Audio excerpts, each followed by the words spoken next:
அல்லேலூயா. உண்மையாகவே துக்க வெள்ளி மாதிரியே இருக்குது. அல்லேலூயா. சரிங்களா? எல்லாம் துக்கமாக இருக்கும். இயேசு வந்துட்டு போய் 2025 வருஷம் ஆயிடுச்சு. சரிங்களா? ஆனால் துக்க வெள்ளியை துக்கமாக கொண்டாடுறோம். இன்னும் 2 நாள் போயிட்டா இயேசு உயிர் தெழுந்துட்டார், பிரியாணி, சிக்கன் எல்லாம் வந்துடும். அந்த மாதிரி நம்ம இல்லை. சரிங்களா? சில பேர் ஒரு கூட்டம் இருக்குது, துக்க வெள்ளினா அழுகிற கூட்டம். இயேசு என்ன பண்ணுறார், சிலுவையில் மறிக்க போகிறாருன்னு அழுகிறாங்க. அது நடந்து 2025 வருஷம் கடந்து போயிடுச்சு. ஹல்லேலூயா. இது நம்ம எப்போவுமே தியானிக்கலாம். நேற்றுமே நம்ம இந்த பாடு மரணங்களை தியானிச்சிருக்கலாம், நாளைக்கு தியானிக்கலாம், எப்போ வேணாலும் நம்ம தியானிக்கலாம். ஆனால் ஒரு வாய்ப்பு, ஏன்னா கவர்மெண்ட் எனக்கு லீவ் விட்டுருக்குது, அது நம்ம என்ன பண்ணுறோம், யூஸ் பண்ணிக்கிறோம். சரிங்களா? வேறு ஒன்றும் இல்லை. நம்ம 3 வார்த்தைகளை கேட்டோம். 4வது வார்த்தை, இந்த 7 வார்த்தையுமே ஒரு சுவிசேஷகர் எழுதவே இல்லை. யோவான் 7 வார்த்தை எழுதலை, 3 எழுதியிருக்காரு. லூக்காவில் 2 வருது, மத்தேயுல 3 வருது. சரிங்களா? 7 வார்த்தையுமே ஒரு சுவிசேஷகன் எழுதலை. ஏன் அப்படின்னா, நாங்கள் ஒரு பிக்னிக் போகும்போது நோட்டில் எழுதுவோம், என்னென்ன பொருளை பார்க்குறோன்ட்டு ஒவ்வொருத்தரும் எழுதுவோம். எழுதும்போது ஒரு சில பேரை விட்டுருவோம். நான் விட்டது இன்னொருத்தர் எழுதுவான். நாங்கள் ஹாஸ்டலில் அதை படித்து பார்த்தோம்னா, ஒரு போயிருப்போம், ஒரு காட்டில் போகும்போது புலி, சிங்கம், நான் குரங்கை பார்த்துருப்பேன். இன்னொருத்தங்க குரங்கை பார்க்கறதும் பாம்பை பார்த்துருப்பாங்க. அதை எழுதி படிக்கும் பொழுது, நாங்கள் டூர் போகும்போது ஆளுக்கு ஒரு நோட்டு பேனா இருக்கும். என்னென்ன பொருளை பார்க்குறோமோ அதை எழுதணும். எழுதி கொண்டாந்து என்ன பண்ணுவோம், அதை சாப்பிட்டு கொடுப்போம். அவங்க படிப்பு எல்லோரும் படிப்போம். நான் பார்க்காத அவங்க பார்த்துருப்பாங்க. இதே மாதிரி தான் 4 சுவிசேஷங்களும். அவர் யோவான் கேட்காததை யார் கேட்டான், மத்தேயு கேட்டார். மத்தேயு கேட்காததை லூக்கா கேட்டார். லூக்கா கேட்காததை மார்க்கு கேட்டார். அதனால தான் என்ன பண்ணுது, இந்த 7 வார்த்தைகளும் இடம் மாறி மாறி வருது, ஒரே பக்கம் வரல. நம்ம நினச்சிக்கலாம் 7 வார்த்தைகளும் ஒரே தொடர்ச்சியாக வரலாமேட்டு, வரல. ஹல்லேலூயா. ஆனால் இந்த 7 வார்த்தைகள் யாருக்கு தெரியுங்களா, நமக்கு தான். இந்த 7 வார்த்தைகளுமே வேறு யாருக்கும் இல்லை, உங்களுக்கு எனக்கும் தான். பிதாவே இவர்களை மன்னியும் அப்படின்னா மன்னிக்கணும். இயேசு மன்னிச்சார், அவர் அடித்தவங்கள, துன்பப்படுத்துனவங்கள மன்னிச்சார். நம்மளும் மன்னிக்கணும். வீட்டுக்காரர் அடிக்கிறாரா, சொல்லுங்கள், பிதாவே இவர்களை மன்னியும், இவர் செய்கிறது தெரியாமல் செய்கிறாருன்னு சொல்லுங்கள். அதுக்காக ஓடி வந்துடாதீங்க. ஒருவேளை மனைவி அடிக்குதான், புருஷங்க சொல்லுங்கள், பிதாவே இவங்களை மனைவியை மன்னிங்க, இவங்க தெரியாமல் செய்கிறாங்க அப்படின்னு சொல்லி பாருங்கள், பிரச்சனையே வராது. நம்ம இந்த வசனத்தை ஃபாலோ பண்ணுறதில்ல. சரிங்களா? 2வது வார்த்தை ஆண்டவர்கிட்ட கேட்குறார். அந்த கள்ளன் மனதுருகி கேட்குறாரு. நமக்கு அந்த மனதுருக்க வரணும். ஆண்டவர்கிட்ட ஜெபம் பண்ணி கேட்கணும், அது என்ன வரணும். அந்த கள்ளனுக்கு வந்துச்சு பாருங்கள். உங்களுக்கு எனக்கு வருதுங்களா? ஏதோ ஒரு காரியம் வாங்கினா உடனே நேராக வட்டிக்காரன்ட்ட போயிடுறோம். ஒரு வீடு ஒர்க் பண்ணோம், நேராக எங்கே போகிறோம், செட்டியார்கிட்ட போயிடுறோம். அல்லேலூயா. எதுக்கு? ஆனால் அந்த கள்ளன் பாருங்கள், ஆண்டவரை நோக்கி திரும்பி பார்க்குறான். ஆண்டவரே நீர் வரும்போது என்ன பண்ணுங்க, ராஜ்யத்தில் நீ நினைத்தரலும் என்று கேட்குறான். அவன் ரட்சிக்கப்படலை, ஆனால் அவன் இயேசுவை ஏற்றுக்கொண்டான். அல்லேலூயா. 3வது வார்த்தையும் நமக்கு தான். யாரையும் அம்போன்னு விட்டு போயிடாதீங்க. உங்களை நம்பி வந்தவங்கள யாரையும் கை விட்டுட்டு போயிடாதீங்க. அது நமக்கு தான். 4வது வார்த்தை, என் தேவனே, என் தேவனே ஏன் என்னை கைவிட்டீர். ஹல்லேலூயா. பிதாவானவர் இயேசுவை ஹல்லேலூயா பரப்பாங்க கைவிடலைன்னா நமக்கு என்ன இல்லை, ரட்சிப்பு இல்லை. ஹல்லேலூயா. அவர் கைவிடலைன்னு வச்சிங்களேன். அவர் கைவிட்டதுனால தான் இன்றைக்கி நீங்களும் நாளும் எப்படி இருக்கோம், பாவம் இல்லாமல் சாபம் இல்லாமல் பரிசுத்தமாக இருக்கோம். ஹல்லேலூயா. நீங்கள் நினைக்கிறீங்க ஆண்டவர் அந்த 7 வார்த்தையும் ரைமிங்காக பேசிட்டாருன்னு. ஒரு சின்ன குழந்தை சொல்லும் பார்த்தீங்களா வசனம், அந்த மாதிரி சொன்னாங்கன்னு நம்ம நினைக்க முடியாது. ஏன் அப்படின்னா, ஆண்டவர் இருந்த நிலைமை எப்படி தெரியுங்களா, 3 ஆணைகளில் தொங்கிட்டு இருந்தார். அவர் ஒவ்வொரு வார்த்தை பேசும் பொழுதும் அல்லேலூயா தொடர்ச்சியாக பேச முடியாது. ஏன்னா அவர் மூச்சு வாங்குவதற்கு அவருடைய முழு சரீரத்து மேலே இழுத்தாகணும். அல்லேலூயா. அப்படி இருக்கும் பொழுது இயேசு ஒவ்வொரு வார்த்தையும், முதலாவது வார்த்தை இயேசு கீழே பேசினார், சிலுவையில் ஆணி அடிக்கும் போது பேசினார். 2வது வார்த்தை பொதுவாக மேலே தான் பேசியிருக்கணும், சிலுவையில் தான் பேசியிருக்கணும். அதனால தான் கல்லை அவனை திரும்பி பார்த்து இயேசுவை கேட்டார். 3வது வார்த்தையும் சிலுவையில் தான். ஆக மொத்தம் பார்த்தீங்கன்னா அந்த 7 வார்த்தைகளில் 6 வார்த்தைகளை வந்து சிலுவையில் தான் பேசினார். சரிங்களா? ஒருத்தங்க சாதாரண நின்றுக்கிட்டு பேச முடியும். ஆனால் ஆண்டவர் தொங்கிட்ட ஒவ்வொரு வார்த்தைகளும் அவர் பேசும்போது என் தேவனே, ஹல்லேலூயா, அது சொல்லி கொஞ்சம் கேப் விட்டு அடுத்த வார்த்தை பேசிக்க முடியும். என் தேவனே ஏன் என்னை கைவிட்டீர், ஹல்லேலூயா. அது ஏன் அப்படின்னா, அது கைவிடலைன்னு சொன்னால் உங்களுக்கு எனக்கு ரட்சிப்பு இல்லை. ஹல்லேலூயா. பிதாவானவர் இயேசுவை கைவிட்டு உங்களை என்னை சேர்த்து கொண்டார். ஒரு சின்ன கதையை சொல்கிறேன் கேளுங்க, குட்டி கதை தான். ஒரு பர்சலில் ஒரு படகு, பர்சல்னால் ரவுண்டாக இருக்கும், அதில் ஒரு அப்பா, பையன், ஒரு புறஜாதி பையன், 3 பேர் என்ன பண்ணுறாங்க, ஆற்றுல பயணம் பண்ணுறாங்க. ஆற்றுல முதல்ல இருக்குது. ஆற்றுல படகு போயிட்டுருக்கும் பொழுது ஒரு சுழலில் மாட்டி படகு உடஞ்சிருச்சு, சின்ன துவாரம் ஆயிடுச்சு, தண்ணி உள்ளே வந்துட்டுருக்குது. அந்த படகு ஓட்டுற பர்சல்கார் சொல்கிறாரு, ஐயா உங்கள் 2 பசங்களில் ஒரு பையனை தூக்கி ஆற்றுக்குள்ளே போட்டுருங்க, நம்ம எல்லோரும் பத்திரமா கரை சேர்ந்துடலாம். அந்த பர்சல்காரர் நினச்சிட்டாரு, இந்த 2 பிள்ளைகள் யாருடைய பிள்ளைகள் தான், அந்த அப்பாவுடைய பிள்ளைகள் தான். அதனாலயா இந்த 2 பசங்களில் ஒரு பையனை தூக்கி என்ன பண்ணுங்க, ஆற்றுக்குள்ளே போட்டுருங்க, மீதி 3 பேரும் பத்திரமா கரை சேர்ந்துடலாம் அப்படின்னு சொல்கிறாரு. அந்த அப்பா யாரை தூக்கி போட்டுப்பான்னு நினைக்கிறீங்க? சொல்லுங்கள் பார்க்கலாம். டேஃபினே கூட சொல்லிடுறோம். அல்லேலூயா. அந்த தகப்பன் யாரை தூக்கி போடுவார்? சத்தமாக சொல்லுங்கள். புறஜாதி பையனை தூக்கி என்ன பண்ணுவார்? போட்டிருப்பார். உண்மையாகவே அவருடைய பையனை தூக்கி போட்டு வீட்டுக்கு போயிருந்தா ஒய்ஃபு கேட்பாங்க, எங்கே உங்கள் பையன், நம்ம பையன் எங்கே? இந்த மாதிரி பர்சனில் வந்தோம், இப்படி ஆயிடுச்சு, படகோட்டி சொன்னார், இந்த மாதிரி சொல்லும்போது நான் அந்த பையனை தூக்கி உள்ளே போட்டேன்னு சொல்லியிருப்பார். ஒய்ஃப் சொல்லியிருப்பா, ஏன் அப்படி பண்ணீங்க, அந்த பையனை தூக்கி போட வேண்டியதானே. அல்லேலூயா. உண்மையிலே என்ன பண்ணிருப்பாங்க, அப்படி செஞ்சுருப்பாங்க. உண்மை தானே அது? அல்லேலூயா. ஆனால் பிதாவானவர் அப்படி இல்லைங்க. பிதாவானவர் உங்களை என்னையும் தூக்கி ஆற்றுல போடல. அல்லேலூயா. மாறாக சொந்த பிள்ளை என்ன பண்ணிட்டாரு, ஒப்பு கொடுத்துட்டாருங்க. அல்லேலூயா. சொந்த பிள்ளைய ஒப்பு கொடுத்து உங்களை என்னையும் மீட்டு கொண்டார். அல்லேலூயா. அதுதான் ஆண்டவர் கேட்குறாரு, என் தேவனே, என் தேவனே ஏன் என்னை கைவிட்டீர். கைவிடுறதுங்கிறது கொஞ்சம் தற்காலிகமான கைவிடுதல், நிரந்தரமாக பர்மனெண்ட்டாக ஆண்டவர் நம்மளை கைவிடலை. ஆனால் நம்ம பாருங்கள், ஆண்டவரை பேசி தள்ளுவோம், கொஞ்சம் கஷ்டப்படுறோம், கொஞ்சம் வியாதி வந்துருச்சு, கொஞ்சம் கைவிட்டு நான் என்ன பண்ணுறோம், ஆண்டவரே இப்படி பண்ணேன், இந்த மாதிரி கைவிட்டாங்களே, என்ன நம்ம தூசிக்கிறோம். அல்லேலூயா. யோபு ஒரு வாரத்தை கூட ஆண்டவரை தூசிக்கவும் இல்லை, அவன் குறை சொல்லவும் இல்லையா. அல்லேலூயா. ஆனால் பாருங்கள் என்ன பண்ணுறாரு, கைவிடப்பட்ட நிலைமை. நம்ம அப்படி பேசுவோம், ஆனால் இயேசுனுடைய கைவிடுதல் கொஞ்ச நேரம். ஆண்டவர் சொல்கிறார், இமைப்பொழுதுனா கண்ணு சிமிட்டுற நேரம் கைவிட்டேன், உருக்கங்களால் அல்லேலூயா திரும்பவும் நான் உன்னை சேர்த்து கொண்டேன். அதுக்குள்ளே ஆண்டவரை நம்ம பேசிடுறோம், வேதனைப்படுத்திடுறோம், துக்கப்படுத்திடுறோம். இது ஏசாயாவில் வாசிக்கிறோம், 53:3 வாசிக்கிறோம், அவர் அசட்டை பண்ணப்பட்டவரும் மனுஷரால் புறக்கணிக்கப்பட்டவரும் துக்கம் நிறைந்தவரும் பாடு அனுபவித்தவருமாய் இருந்தார். அல்லேலூயா. ஏசாயா தீர்க்கதரிசி இயேசு வர்றதுக்கு முன்னாலேயே 800 ஆண்டுகளுக்கு முன்பு என்ன பண்ணிட்டார், எழுதி வச்சிட்டார். ஏசாயாவே ஆண்டவரே இயேசுவே வாசிக்கிறார்.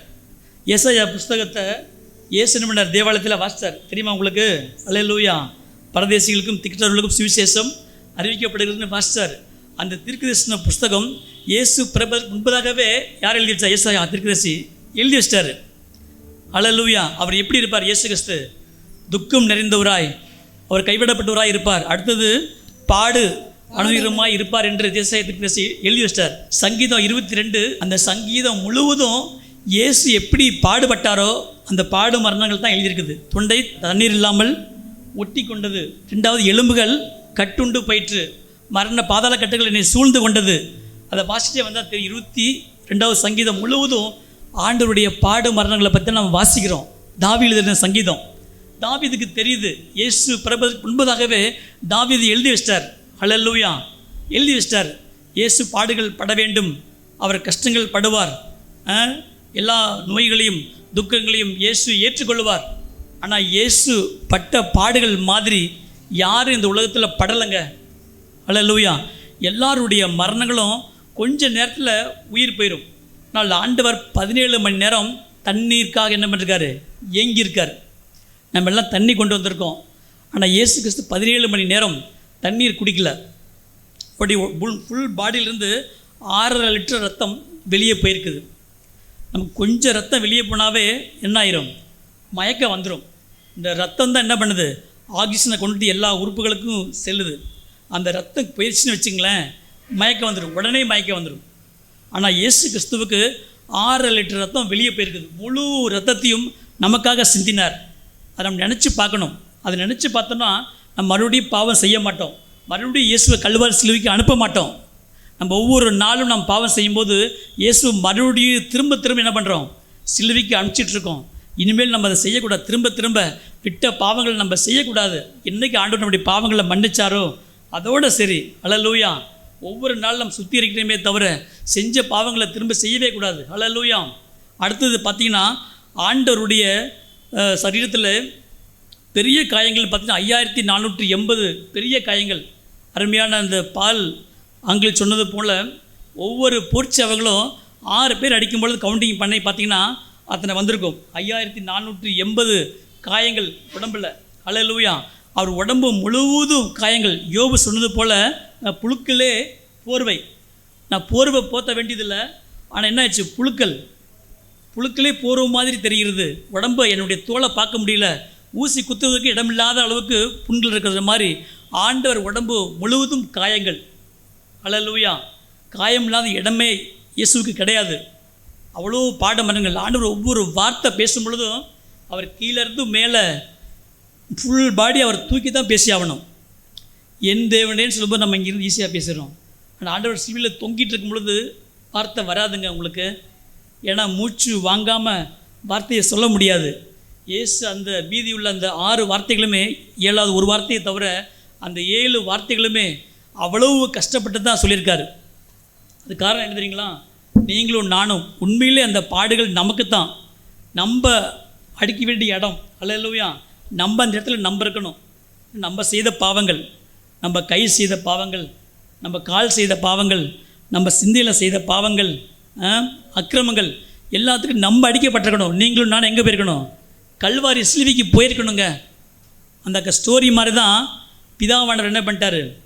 அவருடைய மகனை தூக்கி உள்ளே போட்டார். இந்த புறஜாதி பையன் தப்பிச்சா பரவாயில்ல, புறஜாதி மகன் காப்பாற்றப்படணுமே என்று. அல்லேலூயா. இயேசு தன்னையே பலியை ஒப்பு கொடுத்தார். அவர் யாருமே அவருடைய ஜீவனை எடுக்கலை. கடைசி வருஷத்தில் வாசிக்கிறோம், பிதாவிட்ட அவர் தான் ஆவியை ஒப்பு கொடுத்தார். அவருடைய ஆவியை யாருமே எடுக்கலை, அவர் தான் ஒப்பு கொடுத்தார், சரண்டர் பண்ணார். ஆகவே பாருங்கள், நம்முடைய ஆவியை எடுப்பதற்கு யாருக்கு அதிகாரம் இல்லை? ஆண்டவரை தவிர வேறு யாருக்கும் அதிகாரம் இல்லை. அதனால் பயப்படாதிருங்க. நம்ம செத்துருவோம், மறிச்சிருவோம். நீங்கள் மறிக்க மாட்டீங்க, நீங்கள் வாழ்ந்திருப்பீங்க. ஏன்னா நமக்கு ஜீவனை கொடுப்பதும் எடுப்பதும் அவர் தான். அல்லேலூயா. இந்த பாடு மரணங்கள் தியானிச்சுட்டு இருக்கிற வேலையில் பாருங்கள், 4வது வார்த்தை தான், என் தேவனே என் தேவனே ஏன் என்னை கைவிட்டீர். அந்த வசனம் எல்லாத்துக்கும் பொருந்தும். எல்லாரும் அதை கடந்து வந்திருப்போம். அந்த சூழ்நிலை உங்களுக்கு வந்திருக்கும். அல்லேலூயா. ஏமாற்றப்பட்டு மற்றவங்களால் ஒன்றும் இல்லாமல் இருக்கும்பொழுது என்ன பண்ணுவோம்? சொந்தக்காரங்கள்னால் கைவிடப்பட்டு இருக்கும்பொழுது என்ன பண்ணுவோம்? கைவிட்டோமே. நான் சொல்கிறேன், யாரையுமே என்ன பண்ணாதீங்க, இயேசுவை தவிர யாரையும் இந்த இடத்துல வைக்காதீங்க. நமக்கு எல்லாமே ஆண்டவர் தான். கைவிடாதவர் அவர் மாத்திரம்தான். இயேசு மாத்திரம்தான் கைவிடாதவர். ஏன்னா அவர் என்ன பண்ணார்? இயேசு கைவிடப்பட்டார். அவர் கைவிடப்பட்டதுனால தான் என்ன பண்ணுறாரு? நம்மளை அவர் கைவிடலைங்க. அல்லேலூயா. நம்மளை கைவிடலை. வசனத்தில் இயேசு ஒருபோதும் கைவிட மாட்டார். அது உண்மை தான். அல்லேலூயா. கைவிடவே மாட்டார். ஏன்னா இயேசு கைவிடப்பட்டாருங்க. இயேசு கைவிடப்பட்டார். அதனால் அவர் கைவிடலை.